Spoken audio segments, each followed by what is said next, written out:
Assalamualaikum warahmatullahi wabarakatuh. Perkenalkan, nama saya Gazawari dengan NIM akhiran 98 dari kelas Oceanografi B. Kali ini saya akan menjelaskan materi tentang deformasi gelombang. Dari definisinya, definisi deformasi gelombang adalah gelombang laut yang bergerak di lepas pantai menuju pantai yang mengalami deformasi karena beberapa variasi batimetri, itu kedalaman air, sifat dasar laut, dan keberadaan struktur. Deformasi gelombang ini dapat terjadi karena difraksi lateral energi gelombang atau oleh angin yang berlawanan langsung dengan gelombang. Deformasi gelombang ini diklasifikasikan secara luas sebagai shoaling, pembiasan, difraksi, refleksi, dan gelombang pecah. Nah, ini adalah contoh gambar deformasi gelombang. Kemudian kita juga selanjutnya itu jenis-jenis deformasi gelombang. Jenis-jenis deformasi gelombang itu ada refraksi gelombang, difraksi gelombang, dan refleksi gelombang. Pertama ada refleksi gelombang. Menurut Marshall dan 2013, gelombang dipengaruhi oleh sejumlah faktor. Gelombang cenderung menjalar dari area pembentukan sehingga akan kehilangan energi. Kemudian pergerakan gelombang adalah proses diversif sehingga gelombang yang lebih panjang bergerak lebih cepat. Nah, ini adalah contoh refraksi gelombang yang terjadi di Oahu, Hawaii. Dapat dilihat bahwa puncak gelombangnya itu dibelokkan hampir 90 derajat ketika melintasi lokasi tersebut. Kemudian ada refleksi gelombang. Menurut McCormick tahun 2009, istilah refleksi gelombang mengacu pada pantulan flux energi atau kekuatan gelombang. Nah, ini contoh gambarnya dari bukunya Nur tahun 2017. Kemudian ada difraksi gelombang.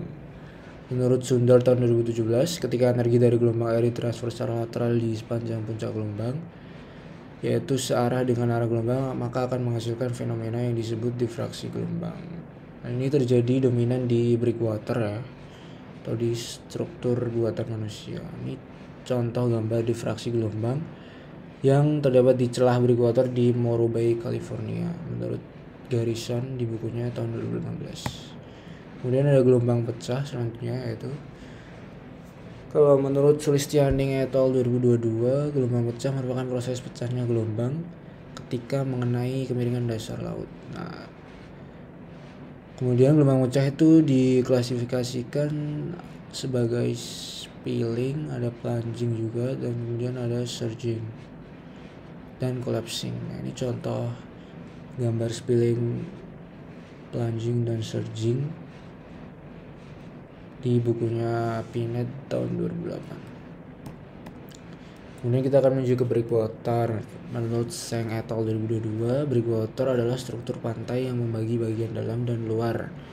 Fungsi utamanya itu mencegah erosi dan juga memastikan keluar masuknya kapal dengan aman.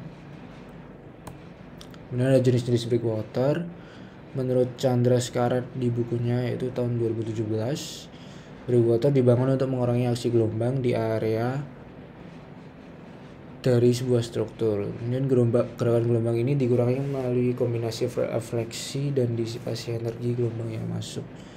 Kemudian untuk jenis-jenisnya, breakwater tuh ada breakwater berbentuk gundukan batu atau rubble mound yang ada di gambar sebelah kiri. Kemudian ada juga floating breakwater atau breakwater yang mengambang di sebelah. Kemudian ada kelebihan breakwater. Menurut The Angemon tahun 2018, breakwater digunakan secara luas di seluruh dunia. Fungsi utamanya itu memberikan perlindungan dari hantaman ombak. Perlindungan ini terutama dirancang untuk kapal di pelabuhan atau untuk fasilitas pelabuhan. Kemudian yang terakhir adalah pengaruh breakwater terhadap daerah perairan. Menurut Fitri, breakwater telah digunakan di seluruh dunia untuk memberikan tindakan perlindungan dan mengurangi masalah erosi. Nah, sekian dari saya. Terima kasih. Wassalamualaikum warahmatullahi wabarakatuh.